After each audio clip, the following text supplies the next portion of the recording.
Right, so we are rolling. So, hello and welcome to episode number 6 of the Culture, Leadership and EVP podcast. So, I come all the way to Stamford today to meet with the lovely Rachel from the Inspire Education Group. So, Rachel, tell us a little bit about you. Thank you. Great to be here. Great to be chatting to you today. I'm Rachel Nicholls. I'm Chief Exec of Inspire Education Group, which consists of Peterborough College, Stamford College and University Centre Peterborough. Right, okay. So that was slightly bigger than I expected. So what's that, sort of 1,200 staff? Yeah, about 1,200 staff, about 11,000 students. 11,000 students. 2 main campuses with a few kind of campuses to the side. But £60 million turnover organisation. Wow, very impressive. So how long have you been in further education then? So I've been in FE for about 25 years. Right. Not intentional. The unintentional FE leader, okay. Yeah, definitely unintentional. I did a sports degree at Leeds Met. At the time, Leeds Met had a college attached to them, Harrogate College. It was a faculty of Leeds Met. After university, I worked in the sports centre, and an internal opportunity came up at Harrogate College to lead something called Curriculum 2000, an element of Curriculum 2000 called enrichment. You may or may not remember that. You're probably too young. I think I was 7 at the time, but hey-o. Oh, thanks. So it was enrichment.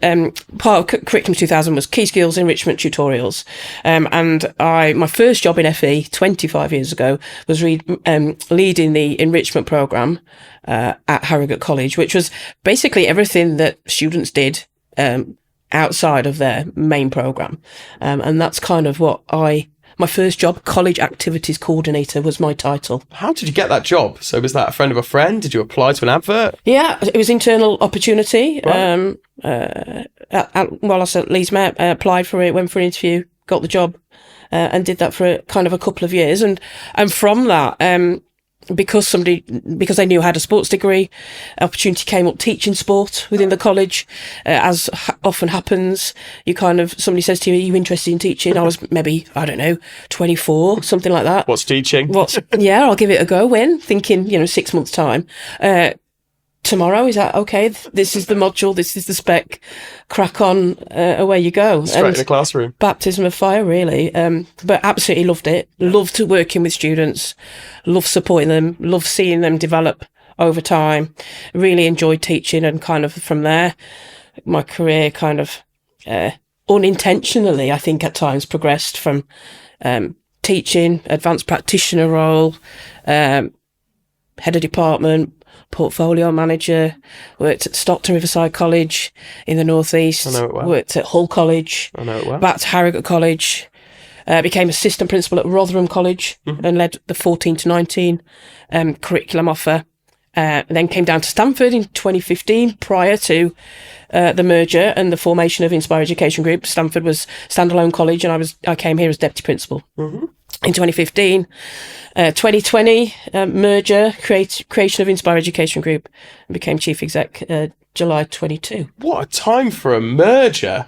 Yeah, right in the middle of COVID, absolutely. Talk about a challenging period. Yep. Challenging period on top of a challenging period. Yeah, we had COVID kind of, that whole lockdown piece started in the March and we merged in the August. Wow. I am incredibly impressed. And because a successful merger by all accounts. Yeah, right? absolutely. We've got got a strong college group from the back of that. So how long have you been a leader in FE then? Well, my first leadership role as kind of head of department at Stockton would have been in around 2006, maybe. So 19 years. Yes, in a leadership position, yeah. So what's kept you in this further education sector? What keeps you here? Well, I think for me it's about making a difference, and I can see that we do that.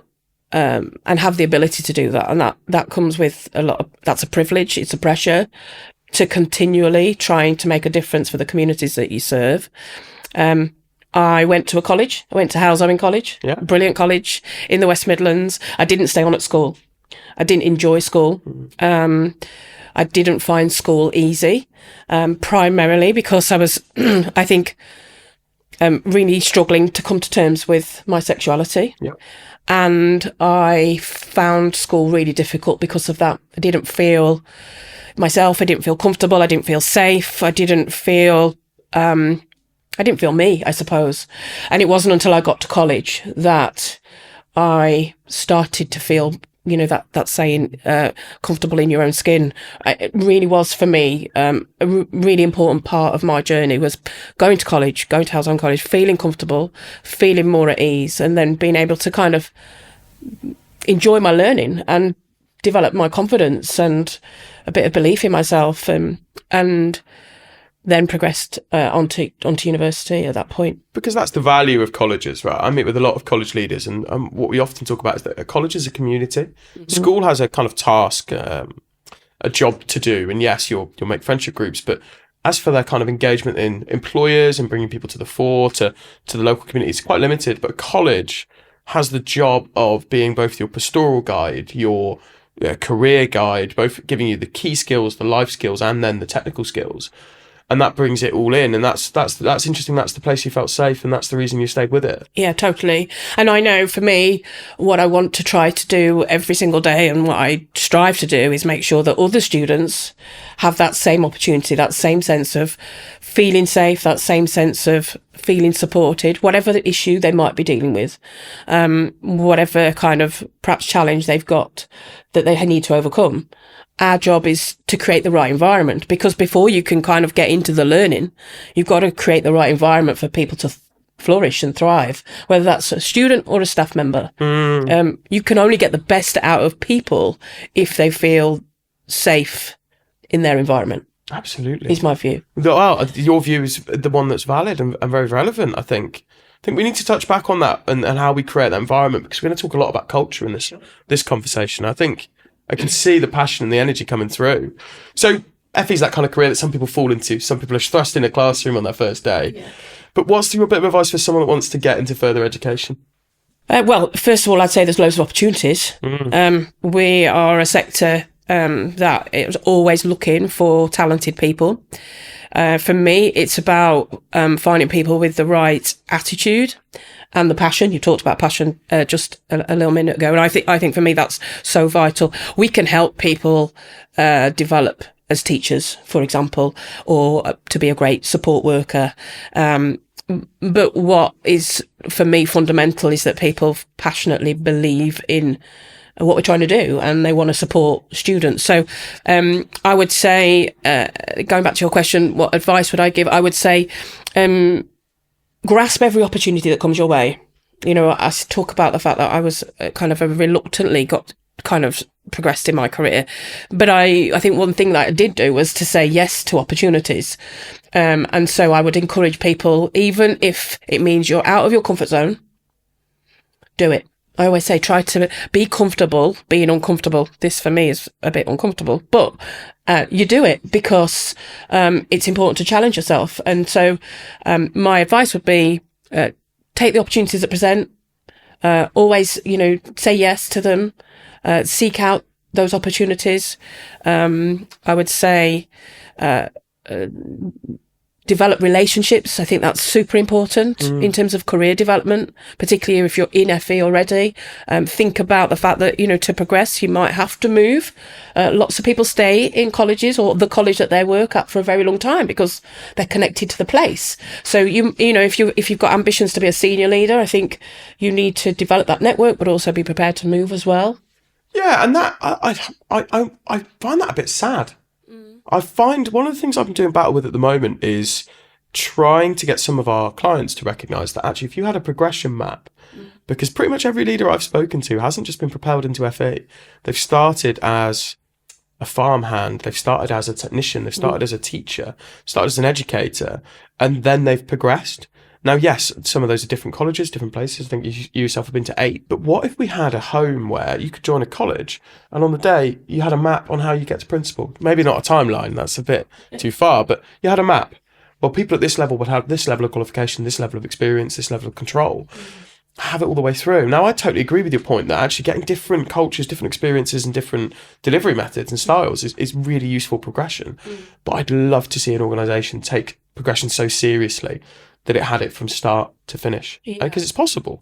It is possible, but for me, progression doesn't necessarily have to be in your organisation. There's some staff here and managers here that just simply isn't the gap or the vacancy. Yeah. But if I can, but I know they're hungry to progress. So, for me, leaders develop leaders, and I want to try to do my part to help those people who do want to progress, even if they're not progressing within Inspire Education Group, they can progress somewhere else. And can I help them with that goal? That, for me, that's really important.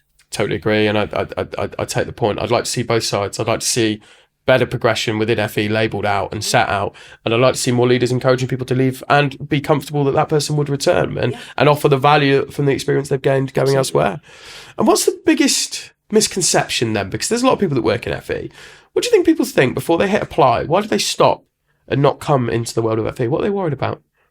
I think workload potentially is an issue for some people. I think that works both ways. I think there is a misconception that, particularly teaching wise, you stop at 3:30 and then you're done.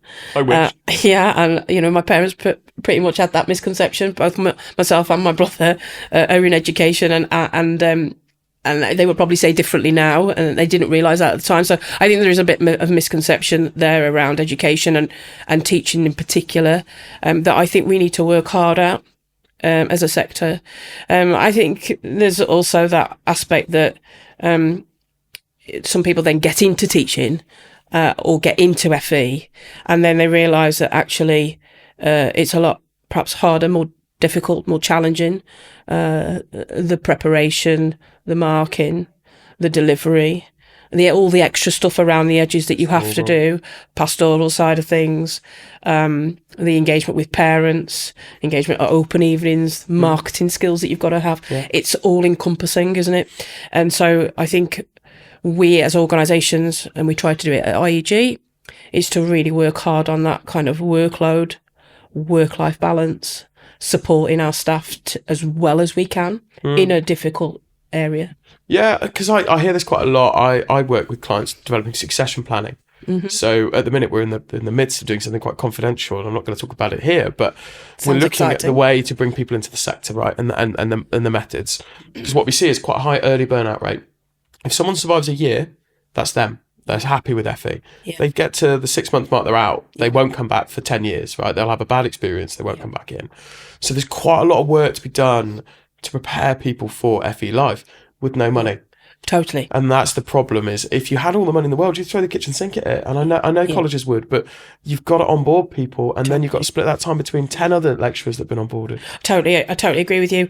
I think we've done a lot of analysis on our exit of staff, and when they exit, at which point they exit, why they've exited, and certainly looking at those people that we lose, or they leave IEG for within that 12-month period, and why is that the case? What could we have done differently? How could we have onboarded better? How could we have supported better? How could we have enabled them to give of their best straight away?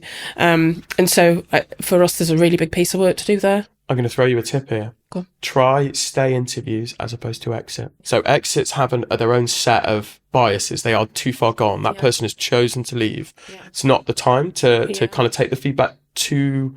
There's a lot of emotion there. Can be, yeah. If you grab people within their first 12 months before they've resigned, if they may not ever intend to resign, and conduct... It's the same interview, but it's why are you still here? Yeah, great tip. I think we do get that informal feedback, and we don't necessarily call our exit interviews, but we call it, I think, leaving well, which is a variation on the theme, but nevertheless, it is slightly a different construct. But I think the feedback from staff in that first 12-month period is so vital and helps us build on the stuff that's worked. Yeah. So you've been in FE as a leader for 19 years. As an educator for 25 years. Yeah, don't say that too long. We won't say it again. Makes me so old. 1,200 people you look after, and your careers are in their hands. You've got 11,000 students. But what is your proudest moment?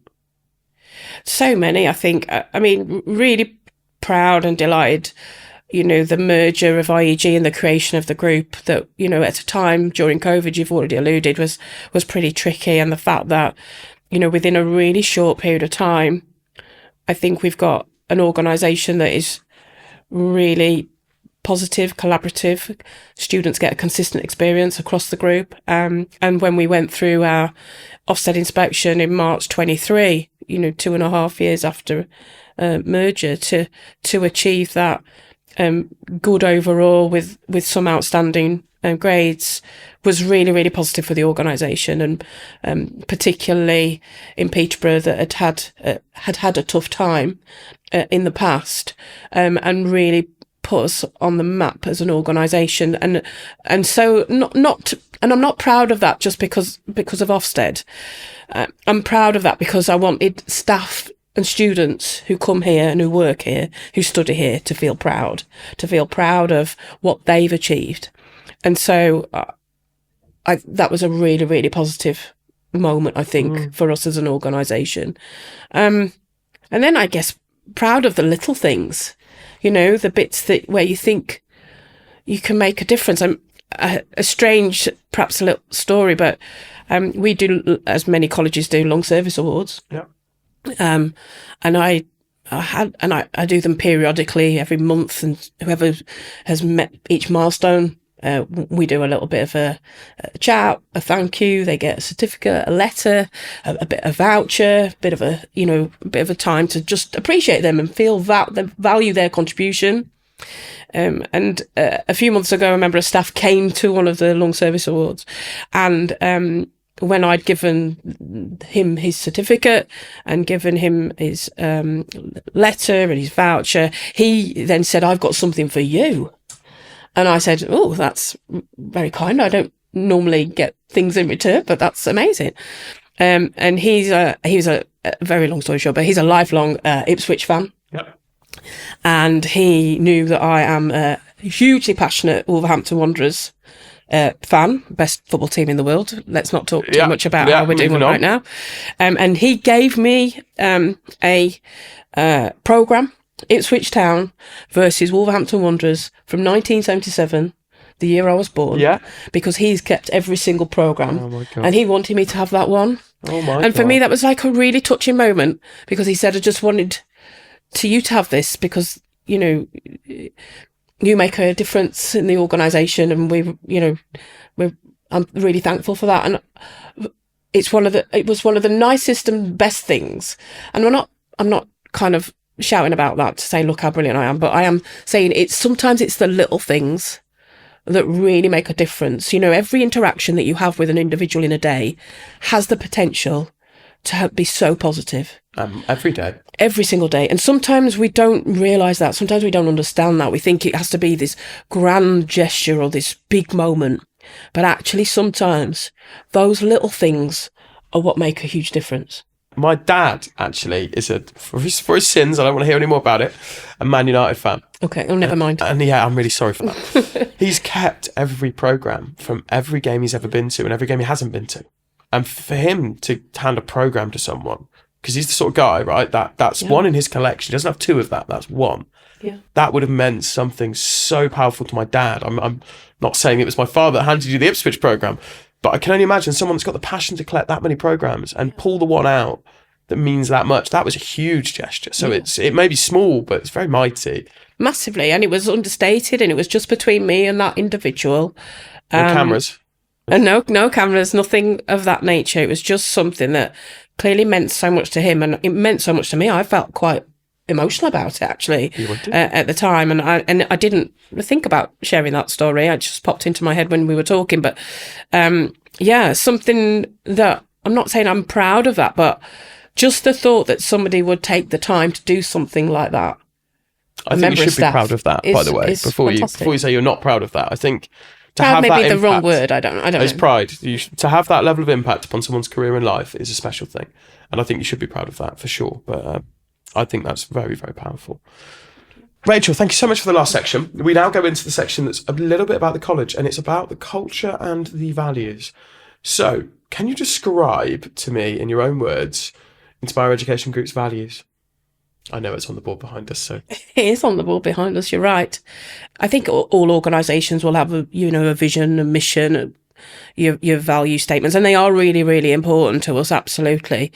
But I think for me, the culture isn't about beliefs and values. The culture is around behaviours, and it's about how people, what happens when nobody's looking. That whole mantra, that's how you judge the culture of the organisation. Our values that we did a fair amount of work on before merger, where we, usual kind of gig that most leaders will talk about, whole organisation approach, everybody in a room, and all staff in particular contributed to the values that you can kind of see around the word inspire, which was not deliberate, actually. That came from staff. Most of them, I think you'd probably say, are not unusual. That respect, innovation, excellence. You could argue that lots of organisations will say that in terms of value statements. I think there's a couple in there that perhaps stand out for me. The nurturing piece, that came really strongly from staff, that they felt that we were and wanted us to be a nurturing organisation, an organisation that really cared about its people, really supportive. We spent a lot of time at work.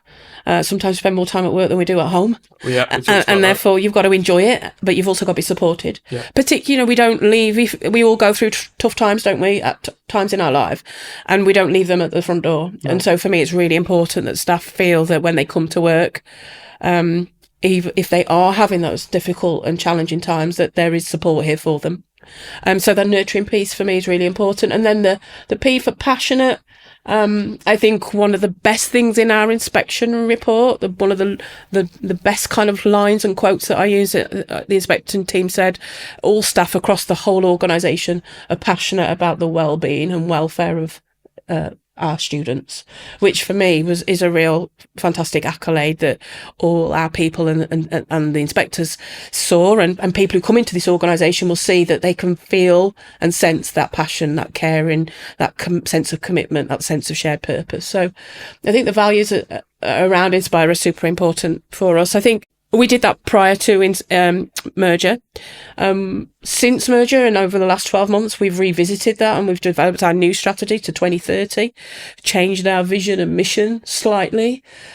So we talk about being an exceptional learning organisation.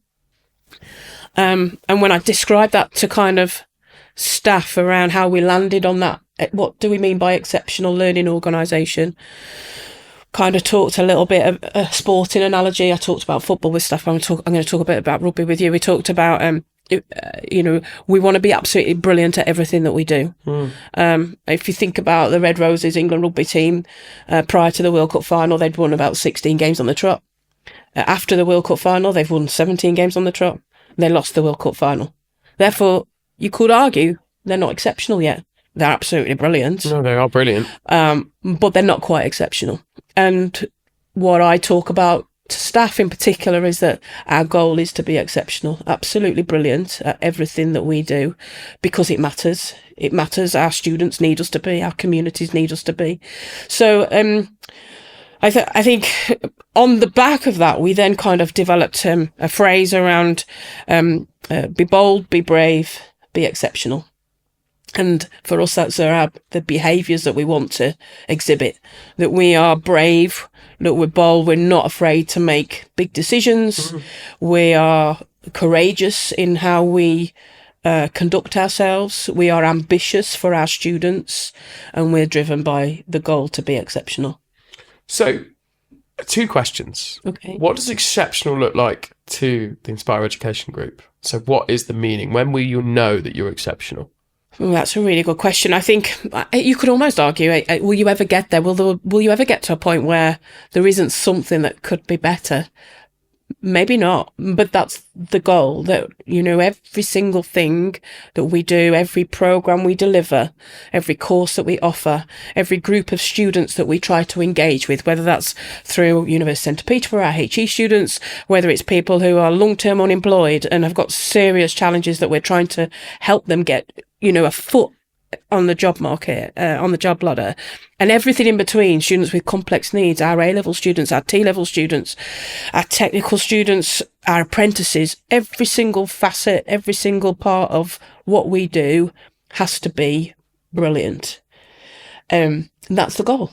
There is no perfect, there is no exceptional, it is the journey on to there. Okay, I'm on board with that, I really like it. I think it's a strong message to say and embed that. And it is the behaviours. You touched on behaviours. Yeah. Give me an example of a behaviour you think that people would exhibit that align with your values. What are the behaviours you're looking for when you walk in a classroom? Yeah, I think for me, in a classroom setting, it's about being productive. It's about being professional. It's the calmness, but it's also the energy. It's the respect. It's the engagement. It's the innovation. Yeah.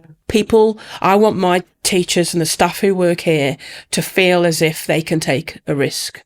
We always talk about that with our staff, that don't just do what you've always done because that's what you've always done. Try something new and you will be supported in that. Even if it doesn't quite go right first time round, that's okay. Try new things, take a risk, be innovative. So I think I would like in a classroom setting, but even in our business support functions, I think those teams want to try to be innovative. How do we use technology, for example? So as part of our strategy, we've got 9 strategic priorities. One of them is around harnessing technology and the power of tech. And so we're a Google reference college. So it means that we use the Google Suite and the Google platform, and had to go through quite a rigorous accreditation process for it to become a Google reference college. And so, whether it's in the classroom or our business support functions, they're all kind of looking at how they use tech to help with workload, help to be more innovative. So I think for me, in terms of going back to the question, the behaviours, what you'd like to see or what I think you would see, I think you would see a team of people who are deeply committed to our purpose, our vision, our mission, deeply committed to each other, really supportive, nurturing, really got each other's back. And I think you would see an environment where people want to try new things, all focused on helping our students get to the next step, all focused on us being exceptional. Yeah, and you have got innovation there. It's all I have, there, I touched on that. It's all there. So the values really make up the organisation. The behaviours are then embedded. You're right with what you said. Lots of people think, culture, what is that? And it's a set of values and behaviours. It's not like culture isn't a standalone thing. You might as well just say values and behaviours of the organisation. It doesn't sound as cool nor as trendy. But you must have gone through a process to identify these values and then a process to embed them. So you talked a little bit about getting everyone together there, but was there anything different that you did? Was there anything different that you think was special? Because you then took these values and took them to Peterborough to make the Inspire Education Group. So that's an interesting process. Well, no, we formed that as part of the merger process. All staff kind of contributed Peterborough, Stamford just prior to merger. So it was an organisational approach, and the values haven't changed on this kind of version of our strategy for 2030. Our vision, our mission changed, and our strategic priorities have slightly changed. But I think this time round, what we have done is a huge amount over a 9-month period of engagement, particularly with students. Particularly with staff and with stakeholders, and obviously governors central to that. But I work with students. I think when you try to engage in a strategy or a strategic plan with students, it can be a little tricky. But we really went for that. And really used our pastoral team, used our student engagement team, used our course reps, used our student union, to really kind of get from students what they wanted from the Inspire Education Group. And they came up with some, really, really great things, particularly around the old stuff and kind of the old vision and the old mission, and kind of feeling that it wanted to be a little bit more modern. Like in our previous mission, we talked about being first choice. And actually we got quite a bit of feedback from a staff and student saying first choice. Well, first choice doesn't necessarily mean brilliant. It could be that you've got 2 poor choices and you've got one choice. Best of the bad bunch type thing. So real engagement, meaningful engagement over a 9-month period. I don't think you can rush that. Actually, people who want to do it really quick, and kind of just, sit in a room and draft something out. Yeah, you can do that. Will it have an impact? Probably. Will it really get into the bloodstream of the organisation? I don't think so. The bloodstream? Yeah. Wow. That's a serious amount of embedding that's that to the very DNA, the fabric of the business. That's what you've just said. Yeah, for sure. Wow. No one's called it the bloodstream before. It shapes what you do and how you do it, shapes who you are, shapes how you behave. For me, it's super important. It's how we live, it's how we behave, it's how we interact with each other. So I can't imagine you embed it by injecting people with a bit of DNA when they walk through the door. So the whole process of identifying is one piece of the puzzle, right? How do we then embed it? Because we've got the physicals. Yeah. For those that are listening via audio, you'll see the values are behind us on a plaque in the wall. We are in the principal and CEO's office, so we're here. How else have we buried this into the organisation? Why is it part of their bloodstream? Well, I think there's tactics that you can employ. So, for example, good example, one of our most popular channels on our staff intranet, Inspire Insights, is our High Five channel. And our High Five channel is where staff can post messages to each other for everybody to see, to thank them for something they've done. Praise. So important, right? Everybody needs to be thanked. Everybody needs to feel valued, that their contribution matters. It is our most popular channel. Yeah. And we all get alerts when somebody posts, if you sign up to that. And I can just see this just wonderful kind of constant chain of, people saying thank you and saying well done and what a difference so-and-so has made. So I could give you loads of examples of tactics that you can use, strategies that you can do to really kind of embed. But actually, and they are important and they do make a difference, and it does reinforce the culture, the vision, the mission, our values. But actually, and they all act as kind of signs and symbols, don't they? And triggers. If you think of kind of the culture web stuff that I'm sure everybody's heard of, they do help reinforce some of those messages. But I think you can undo all of that really quickly if you, and particularly the senior colleagues, don't live them. If you, it can be undone in a heartbeat. If it's just tactics that you're using, that's kind of almost like a tick box. Yeah, we've got the lung service awards. Yeah, we've got the staff intranet. Yeah, we've got the non-pay benefits. Yeah, we've got it embedded in our induction program. All important, all have impact. Not saying don't do it, but if you don't back that up with your behaviours every single day, then it will become undone.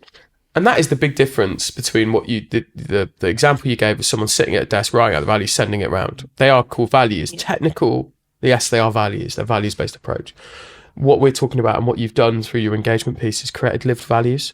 Yeah. Because actually you haven't thrust anything into the organisation, you've extracted it from the organisation. And truly, lived values are that authentic experience. It is the way that you walk through the door. We've been greeted today by 3 or 4 people that all exude the same energy that you exude. Yeah. So the way that we bring people through really matters. It becomes lived, and that's brilliant. For me, it's all about creating that sense of connection and that sense of purpose. When people want to have something to believe in, and they want to know that what they do matters, and that for me is the most important thing. It's that for me as a leader, trying to establish and draw that connection so that people can feel that they really buy into that purpose and know what they're doing, why they're doing it, the impact that they're having, and they're leaving even after a really tough day, difficult day, long day, hard day. They think, actually, I really made a difference there. Work with purpose gets people doing far more. Totally. And so our purpose is to empower people and to change lives. Yours is to be an exceptional learning organisation, empowering your future. And I think those words, empower, are what we should all be doing for people. People need empowerment, and people power businesses. It sounds like you're going to say not a lot, because it sounds like we've done a really good job of embedding these values. But what's the difference between the values at Stanford and Peterborough and any other satellite centres? I'm not too sure I could articulate that. I think you're right. Culture for me constantly changes. When people say, "Oh, this is the culture of our organisation," you can say that to some extent, but I think culture is a constant state of change. It's a constant state of flux. As people come into the organisation, as people leave, it's constantly changing. I think as leaders, what we, yes, absolutely can influence culture and shape culture, but we all have the ability to do that. It's every single person's responsibility to do that. Clearly the circumstances, our locale, our geography means that there are different things going on in different parts of the group. Does that manifest itself in different cultures? I'm not too sure. It's as simple as saying this is Peterborough College culture, this is Stamford College culture. I don't buy into that. I think culture continues to change as people enter the organisation, as people leave. What we try to do is create an environment where people feel real, like I said, purpose, connection, and a sense of pride. And also, culture serves a need of an organisation. Yeah. And in different locations, with different students, with different workforces, it requires different values, different approach. Yeah. You can have an overarching minimum standard. You must be these things. But what I tend to find in other organisations is some need to go further, right? You can never go back from a value. If the standard you walk past is the standard you accept. But you can go further, and some need to go further. So maybe in Peterborough, we've got to be more inclusive. Maybe in Stamford, we have to be more respectful. Maybe we've got to be more excellent for the students of Stamford because it requires that. But if I were going to ask your staff, and I'm not going to do this, but if I were, do you think they would name all of your values? I'm not sure. Probably not. Do they need to? Not sure. Would they be able, in their own way, to articulate the purpose of the organisation? Maybe not read off a vision or a mission or a set of values, but would they all be able to say, why do we do what we do? I think all of them would. And that's the bit that's important, right? Absolutely. Articulate in their own way. Because what you take away from this as an individual will be different to what I take away. And all staff will interpret it in a slightly different way, and they'll all make sense of it in their own way. Will they all be able to say that we absolutely care passionately about our students and our job is to help them get to their next step, whatever that might be? I think that every single person would be able to say that in their own way. And do you know what? So many organisations write out so many complex phrases. I'm not saying yours is one of those, right?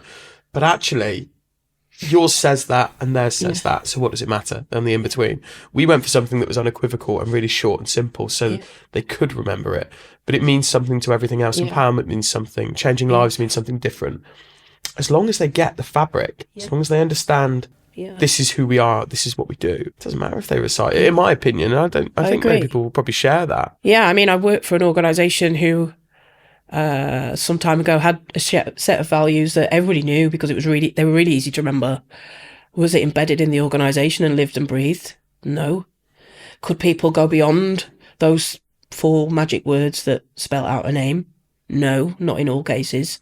So would I prefer staff to care passionately about what they do and have an overarching sense of why we do it and the purpose, or would I prefer them to recite the 7 values that we have? I think you probably know the answer. I've gone with grow. When I first got told our values were grow, I thought, what are we on about here? So grit, resilience, optimism, and well-being. Okay. And a recruiting job is tough when you are basically being told to 012121 100 times a day and most of the time. So all of those play a part. You've got to keep going. Yeah. You can't lie down and say, well, I'm out today. Your well-being becomes really important. And you've got to hope to God that next day, probably 2 people are going to tell you that it's a good day and the other 98 have caused you a problem. But to embed those values was simple. But do my team still probably sometimes think, well, whatever?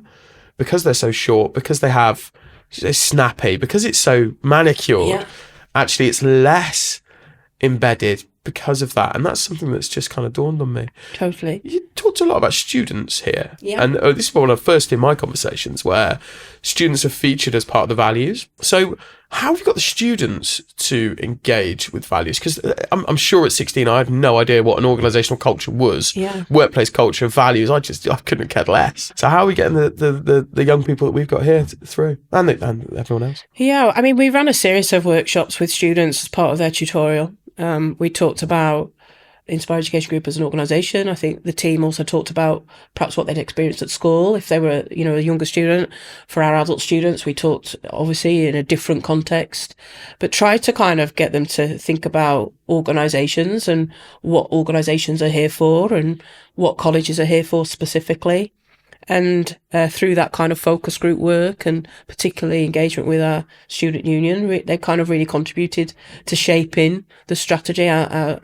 Be bold, be brave, be exceptional. Nice. Okay. So we made a more deliberate attempt to get students involved and took their voice. Yeah, absolutely. Okay. And in kind of summary, how do you think culture impacts the workforce here?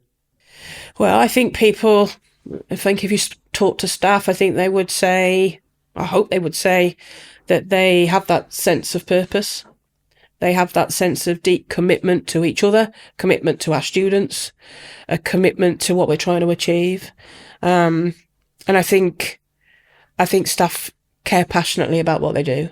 And I think what happens if it's not for them, I think because our culture is so strong, because how we care about each other is so strong, because about how we care about our students is so strong, we're not going to accept anything less than, trying to be exceptional in everything we do every single day. Then people kind of then self-select and think maybe that's not for me. And that's okay, and that's okay, right? And so I think staff would view that really positively because they can see the difference that they're making. So how do you measure then whether your culture is improving? How do you measure if it's shifting over time? We've got any things in place? Yeah, well, let's first go back to the point I talked about. Culture's constantly changing. Yes. So you kind of, you've got to constantly take and test the temperature.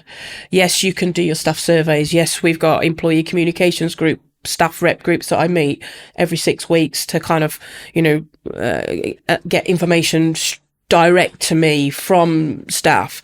Yes, there are, a whole range of different mechanisms that you can employ to get feedback. But I think it's sometimes in the little things, yes, there's the metrics that you look at and you use, whether that's around sickness absence, turnover, vacancy rate, staff satisfaction, all the qualitative and quantitative stuff.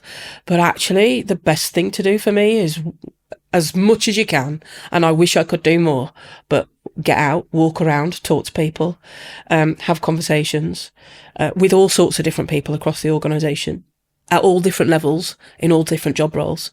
As much as you can, talk to them, what's going on, what's happening, how they're feeling, what's happened at home to little Johnny who's had an operation, form those bonds, form those connections and use those informal conversations because they'll tell you, staff will tell you. Oh, they will. And that's great. I want them to tell me and I want to know when something's not working. Are we perfect? Absolutely not. Have we got loads of things that we could do better? Yes. So it's important for us to know what those things are. And yeah, for me, it's about trying to, as much as possible, get out and about, and not just me, but my senior team, the management team, the wider management team, talk to people in an informal setting where they are to get a sense of how well we're doing. Absolutely love it. So we're into the third segment, which is all about what Inspire Education offers its staff. We call that in the industry EVP. You might call it something different, but what are the top 3 benefits you think you offer employees? Wow. So we've done loads of work around this, but only because, I think it's just been so important for us as a sector over the last 3-4 years with where we are around pay, in particular. Obviously we want to pay our staff as much as we possibly can. And we've done pretty well at IEG over the last few years in terms of our pay awards. We've just done another 3% this year. We did 7% last year. So we've done quite a bit around pay, I think, in comparison to a lot of other colleges, and we're in a position to do that. We're financially really stable. But for me, it was what else can we bring to our staff? What else can we offer? So we have a role within our HR people services team that is all focused on developing our non-pay package and non-pay rewards. And they've done loads of work with a huge amount of companies around discount schemes, one of the most popular ones apparently is the fact that we've got a discount at Burley Golf Club for staff, which I think goes down very well. We offer all sorts of things around kind of non-pay benefits, but some of the things that perhaps we do that maybe some don't do. So I'm going to stop you because it's less about what others don't do. Okay. It's what your workforce love the most. Yeah. So I think actually, what do you think they really care about? If it's flu jabs, fantastic. Yeah. But don't worry about what others do. Sure. It's not about what makes you stand out. It's what your workforce loves the most about working with the organisation. Yeah, well, I think the non-pay stuff is really important, and I think staff have really utilising the VivUp platform that we've used in terms of benefits. What's that? What does that do? It's a discount platform for a whole range of different services around a whole range of different organisations. You go onto the platform, you buy some kind of voucher, then you use it in all manner of kind of different shops. So I think that's been hugely beneficial, particularly cost of living crisis. Yeah. We all know what's kind of going on in terms of wages decreasing, inflation, bills increasing. So we've really invested a lot of time and effort around that. But we also give staff free breakfasts as well as students. We're not talking kind of like full English here, but nevertheless, if people want tea, coffee, toast, cereal, we provide that not only for students, but we provide that for staff as well. Yeah, can move mountains if you feed the army. Absolutely, really important. And we know that some staff, they struggle with that, and they've taken that up. We do something every Wednesday as part of Staff Development Week in July called Wellbeing Wednesday, and it's probably the most well attended and positive day in the whole staff development year. Staff have opportunity to participate in a whole range of different activities for free at a time on that Wednesday with each other. Everything from cycling around Rutland Water to a tour of the cathedral to cookery classes, meditation, art classes, a whole range. I think because of the amount of staff we have, we must have about 50 or 60 activities that people can do on that day. Instead of working, they have that day for wellbeing. Would we like to do more of that? Yeah, of course we would. But it nevertheless is a really popular day for our staff. So, and then we've got all of the stuff around CPD and how we use our apprenticeship levy to enable people to study different programs to enable them on their career journey. So I think different people would say different things. I don't think there's a silver bullet around EVP.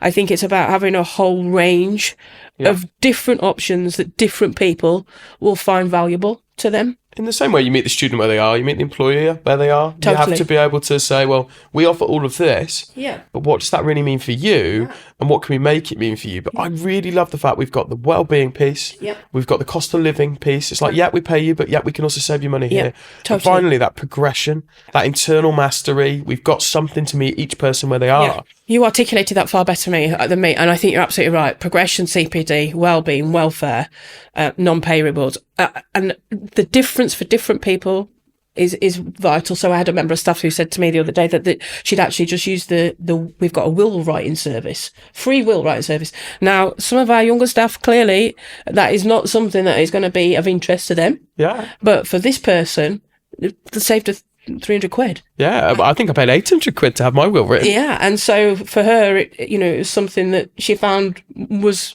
a fantastic offer for her. It's a benefit you thought no one ever used, and they've used it, and here we are shouting about it. And I'm sure that's not what makes us special. Can I say something? Sure. Is it the feel of the organisation that you think makes IAG so special? Is it the way that people come through the door and what greets them there? Or is it something else?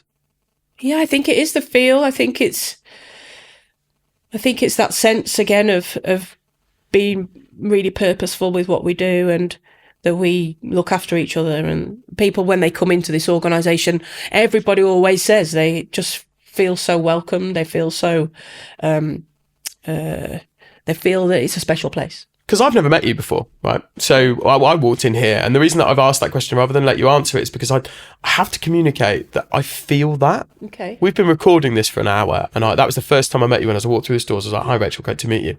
But all the way through, I'm feeling what makes this organisation special, from its values, from its offering, from your passion as a leader. And you can say anything you want to say. If I've led you to the answer there, I apologise. But is there anything else you think makes you super special? I guess humility for me. I think the fact that we absolutely passionately believe that we make a difference. I believe that as well, by the way. But we also are really humble with it as well. Yeah. And for me, humility as a leader is really, really important. I love it. It gives you, we talk about authenticity, don't we? And being an authentic leader, absolutely really important.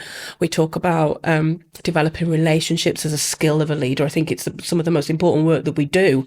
How you form a connection, a form a bond, whether that's a member of staff who's a learning support assistant or chief exec of city council.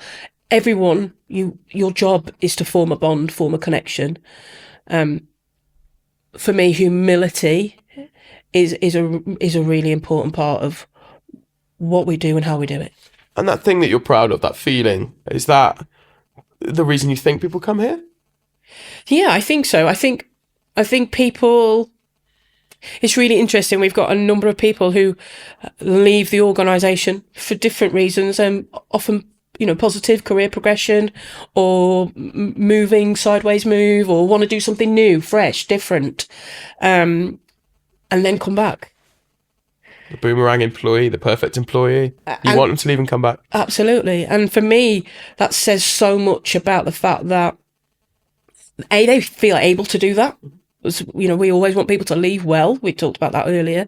But also the fact that they want to come back because they know it's an organisation that they have a connection to, that they feel supported, they feel valued, they feel a sense of purpose, but they also enjoy what they do. We spend a lot of time at work. We've got to enjoy it, right?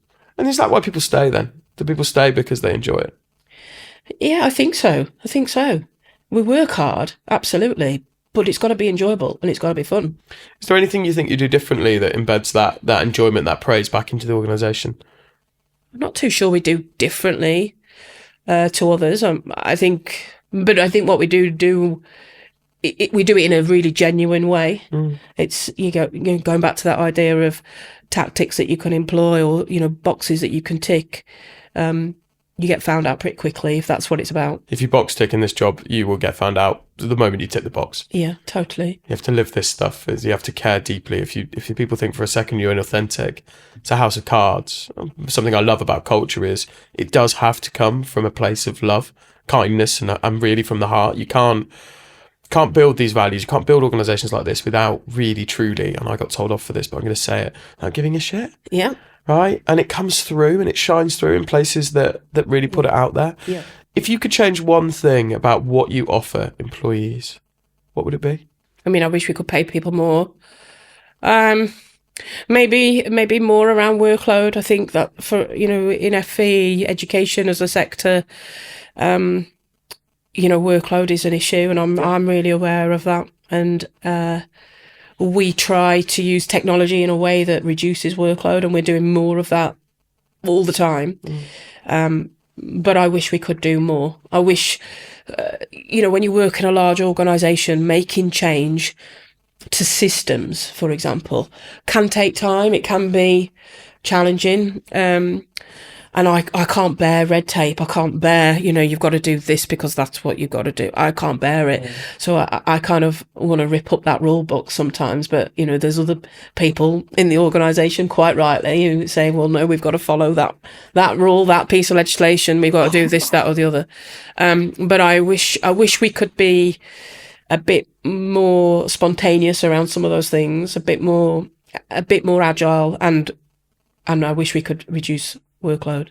I mean, I employ 100 people and I wish I could be more agile. So I can't imagine how hamstrung by process you are at 1,200, because essentially an organisation is a collection of systems and processes. It is. And I'm starting to feel anything I do takes a month to kick in. So I have to just kind of let it do its thing. Yeah. With 1,200, I think it's a 3, 6, 12-month timescale, right? It's about a very gentle change. Yeah. And with such a passionate leader in front of me, I can tell you've probably got the same problem I've got, which is if I just go now and I fix it, it's fixed. Yeah. I'm thinking, I think I probably overestimate myself there. And why isn't that done? Yeah. We've said that we were going to do it. It's what you've been doing. And why haven't we done it already? And why is it still taking so long to get from here to there? So yeah, I think that for me is a frustration. So how we can streamline systems, so that people's workload is reduced is the challenge I think we have, and what I said to the senior team and those kind of group managers of functions, group directors of functions, to say, how can we have the best systems in the world so that staff are not filling a form or doing whatever the system says, but they're able to concentrate on the real part of their job. Brilliant answer. Really passionate. Exactly what we were looking for. So we've had a great conversation so far. We have covered off all things about your journey. We've covered off the culture of the organisation, and we've covered off what you offer as an organisation. We're on to the tough bit here, because I'm going to ask you questions about you, and it's only you. So I need you to tell me about your experience of leadership. So how would you describe your leadership style? Well, I guess my sports background and my passion for sport, particularly team sport, definitely manifests itself in my kind of leadership style. I'm really comfortable in a team environment and leading a team, and, you know, kind of playing competitive sport, county, hockey, rugby, particularly rugby, which I think is the ultimate team sport, because you need so many different types of people in different body shapes, different sizes, different skill sets, in a whole range of different positions in rugby. And I think it's the ultimate team sport. You're also asking people to get hurt, and you're also asking people. Yeah, absolutely. You're asking people to put their body on the line, which I know is maybe a bit of a cliche, and people who are not necessarily into rugby might turn off at this point. But you are literally asking people to get hurt, and trying to instill that sense of togetherness, that you're willing to do that. That experience absolutely shapes me as a leader. I suppose, you know, that sense of togetherness, that sense of teamwork, that sense of being really clear about what we're trying to achieve, why we're trying to achieve it, how we're going to do that together, the importance of doing that. I think that all shapes me as a leader. I guess that's kind of sporting context. I've had some great role models in my FE career. I'll come on to that bit. Okay. But I think there's a value in there that you value the most, and I would say that was teamwork. Definitely teamwork. And then it comes back to, right, this is the synergy of it, and I just talked to you about this. It comes back to empowering people. Yeah. To work as a team, you have to enable and empower the elements of the team. Yeah, for sure. So I would say, what would you say the one you value the most is? But I think it's teamwork. Yeah, for sure, it is teamwork, and it's understanding that actually the best teams are not teams of like-minded, similar skill set to you. Going back to the rugby analogy, I want people who are different to me. I want people who think differently. I want people who, yes, okay, we have shared purpose, shared values, but I want people with different skill set, and I need people with different skill set. That's the best for this organisation. You know, if I look at the senior team here, we're actually, whilst we've got similarities in terms of why we do what we do, we go about that in very different ways, and we have very different skills that we bring to the table, and we can challenge each other, and that's a good thing. That's what you need. That high performing team, for me, needs that. Yeah, don't question the decision once it's made. No. Damn sure have your voice in the process as we put it together. But once you made the decision, you're going. Get on with it. Yeah. As one, we're all in. So you talked there about roles and role models, forgive me. So who is, you don't have to have one, you can have five, they could be from anywhere. But who's your role model? Who gives you your insight, your inspiration?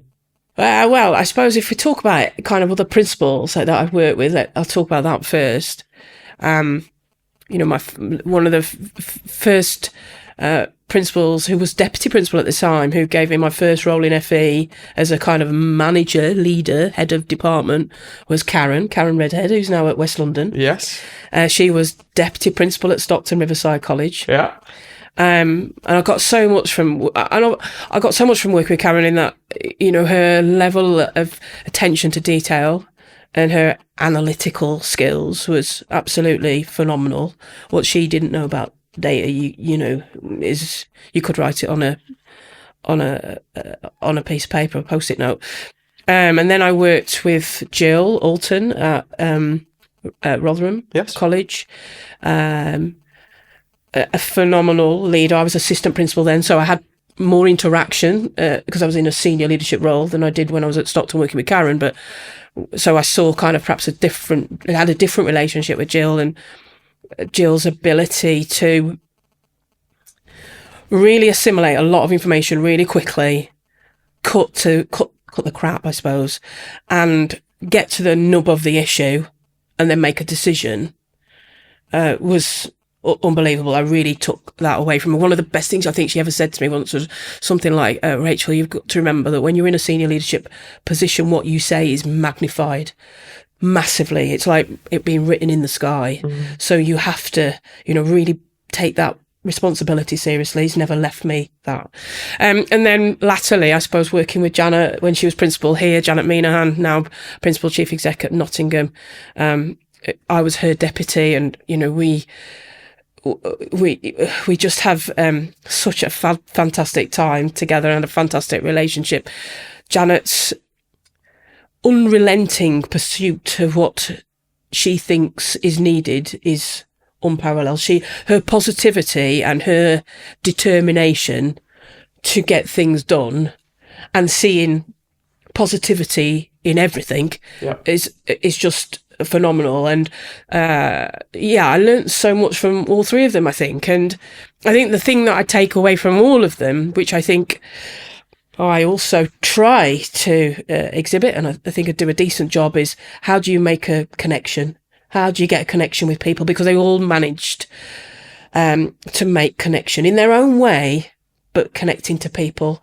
And for me, that's super important. So, yeah, from an FE context, I suppose those three fantastic leaders that I've had a chance to work with.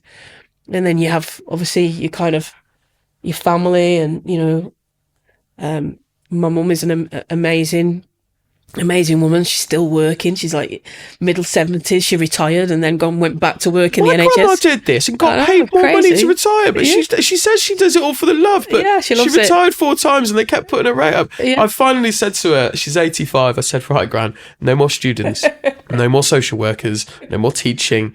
We actually retire this time. But now she wants to come and work at the charity again. I'm like, oh, great, fantastic. It's great. And she's absolutely amazing and just works really hard, but really cares about what she does. And similarly, you've got that. You've definitely taken that on board for sure. Yeah, and then my dad being really really calm under pressure, really methodical. He's an accountant. He really thinks clearly, and I think I've got the best of my mum and dad in that sense. My mum being very kind of passionate and kind of I wouldn't say fiery, but really determined. My dad being kind of that quieter kind of leader and just making methodical decisions in a really carefully thought way. I think I get the best of both of them, maybe. I don't think you realise how much that comes through in the organisation either, but we are where we are.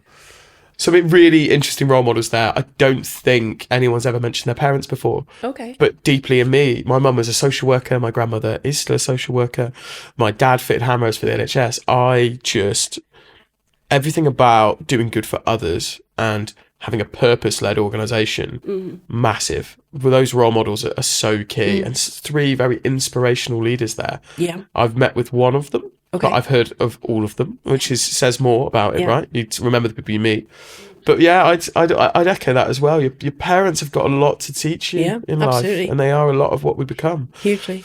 So, are you actively undertaking anything that's taking you further? Because you're at the top of your game, right? There's not a lot further to go for a principal and a CEO. No, there's always places to go. So, what are you doing at the moment? So I've just done the Oxford Said ETF program, which has been fantastic. Again, I had the opportunity to not only do the program, but also some of the best learning is just being with other principals, chief execs, and sharing kind of challenges, opportunities, frustrations, difficulties. In a relatively safe space, I'd hope. In a absolutely safe space. The group that I studied with were absolutely fantastic. So yeah, I've done that program, which has been really hugely beneficial. What would be your advice for future leaders looking to progress within FE? Is there a nugget that they can hold on to? Something that you would say, if you want to be a leader at Inspire Education, maybe? I think for me, it would come back to some of that humility piece that I've been talking about. Don't believe in your own self-importance. Remember why you're here. For me, it's about there's a great book, James Kerr, Legacy. It's all about the All Blacks. I don't know, you've probably read it. Yeah, I absolutely have. And it talks about leaving the jersey in a better place. And for me, that runs through everything that I do. It's about, I'm a custodian of this wonderful organisation for such a short time. What I want to do is make sure the jersey, the group, the organisation is in a better place. And so keeping it humble, never losing sight of why you're doing what you're doing, making a difference every single day, making every interaction count. I think for me is what I would be saying to leaders, and being, be hungry to learn. Yeah, absolutely. Be hungry to get on and make a difference, and do your best every single day. But, just stay humble and do the work and care about the outcome, I think is something in there, right? Yeah. It's all over the walls. And if you come here, certainly if you come to Inspire Education Group, you don't care about the outcome for the student, then think about that carefully. So obviously you're a leader. What do you expect the modern world to look like? What sort of challenges do you think are coming up?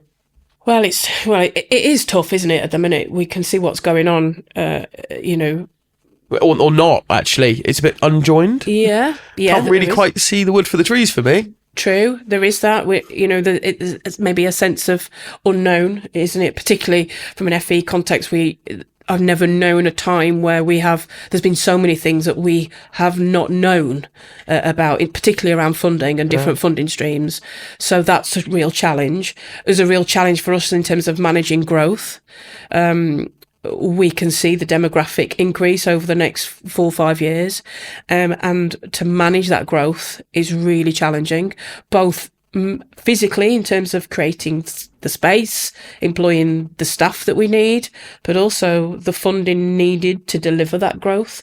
We can see, recent announcements around what the government has said around in-year growth, and the, methodology changing from being fully funded to 2/3 of funding, and making that decision in March when you've already taken those students on in September for me is mind-blowing. Mind-boggling, to say the least. So yeah, I think that's a real challenge. I think we still have the challenge around technical education, parity of esteem, how we show young people who work in schools, school teachers, careers and leads, that there is an alternative. Not saying that going to university isn't the right thing. Of course, it's a great opportunity, but it's not the measure of success. Did you go to university? I did go to university, I didn't. And it's an interesting, polarising opinion, but I kind of sit with people now and I say it's a choice, and if it offers different things and they have different bonuses in different areas. Yeah. Really challenging landscape, but still worth it, right? Absolutely, 100%. Yeah, fine. Don't scare. We're not going to scare people off. Yes, there's lots of things going on, but actually we can manage those. FE is the only constant for FE is change. Totally. Because we're so used to being in it. Absolutely, and I think sometimes the change is what keeps the interest.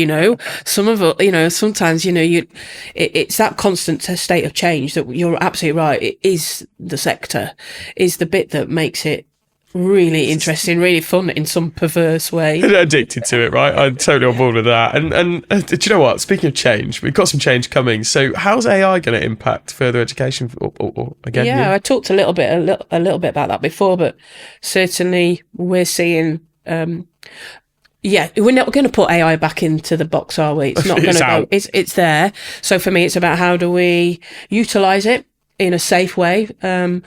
Students, staff, we know that people are using it all the time. Students are using it. And so, I think it's about harnessing the potential. We've certainly grasped and using Google Gemini as our tool within the organisation. Staff have access to that. We've just piloted some really fantastic stuff with governance, actually, using some AI, creating podcasts from board papers. Oh, wow. So that governors, not as a trial, not to replace clearly what we're doing, but to add, so that, some of our governors are really mega busy people. But if they can put on a podcast version that is AI generated from their board papers that they can listen to in the car for half an hour, that gives them an overarching summary. Great to walk in the room with a rough idea what's going on. Doesn't replace reading the papers, but it gives them a sense of kind of how they're all joined together. So some really good good feedback. Unfortunately, at the minute, that kind of is delivered. I don't know whether you've trialed it, but it's through something called LM Notebook. I haven't seen it yet. Yeah, and so the podcast is unfortunately American accents, which some of the governors have struggled with, and can be a little annoying. But we've also trialled where we've put the board papers and summarised it through AI into a kind of overarching exec summary of all the papers, what they need to make a decision on, what is for information, how each links to each other, and what are the themes for that board meeting, in a kind of a 2-3 page kind of overarching summary. Again, not written by anybody, board papers that you normally write into the AI tool, generating. So for me, the power, the potential, the way it can help with your work and workload is phenomenal. Marking. And I think we need to embrace that, not necessarily be scared of the risks. I'm very much on board with, if the technology's there, it's not going back into the box. Let's use it and let's maximise it. We made a big old decision 2 years ago to change database, which for a recruitment company, risky business, was awful, right? It really, really didn't help. It was supposed to be finished by July, ready for September. Obviously, we follow your seasons. It was ready by about end of October. We were in a hybrid state. But now, actually, what we've got is a system that's AI ready. Okay. And we can embed the skills within the workforce to use it. And that's probably our biggest challenge at the moment is, cool, it's here. How do we utilise? How do we get the best from it? And that's the next steps. But it's exciting that you're at the front of it. Yeah, I think so, because I think a lot of people might say, "Oh, well, I use AI. I'm using ChatGPT." I use that as Google now. Yeah, for that's just kind of looking at what's on the web and out there. The tools that we're using is looking at not only looking at what's available publicly on the web, but it's learning how you. Which is crazy. Yeah. It's learning a bit about me, and it's looking at my files, my documents in a safe environment that's not then feeding some algorithm somewhere else. It's within our infrastructure. So, yeah, I think we're doing some really great work in that space. Super exciting. Let's get on to the last little bit, which is, have you got any books you can recommend? We've already talked about the All Blacks piece. Yeah, Legacy is a great book. It's one of my favourites. I think I've read it a number of times. The mantras in there, which it's the one of the books of leadership that most people get told to yeah, it's absolutely unbelievable. Fantastic book. Also, I really like, and I've read The Barcelona Way. I don't know whether you've read that. I haven't. A guy called Damien Hughes, who also does a podcast with Jake Humphreys called The High Performance Podcast. I've seen the High Performance Podcast, yes. Yeah, I listen to that kind of regularly every week. I love that podcast, great podcast. But Damien Hughes' book called The Barcelona Way, excellent book, really recommend it. I've got one for you. Go on. Atomic Habits by Rory Sutherland. Okay. Audiobook, narrated by Rory. Okay. I listened to it on 1.75 times, but I would encourage you to listen to it at whatever speed you like. It's all about developing different thinking and taking the perspective of something and spinning it and finding another way to answer it. Really, really good book, especially when you've got such an innovative thinking organisation. Yeah. I think that would harness some of it. Great. So that is the end of the podcast. We have so far covered off everything I think we need to know about culture, EVP and leadership, Rachel, and you've been incredibly candid with me. You've shared some brilliant stories, some great books, and I've had a fantastic time here. So thank you very much. Anything else you'd like to add? No, thank you. That's been fab. Really lovely. Great conversation. Brilliant. We're out. See you later.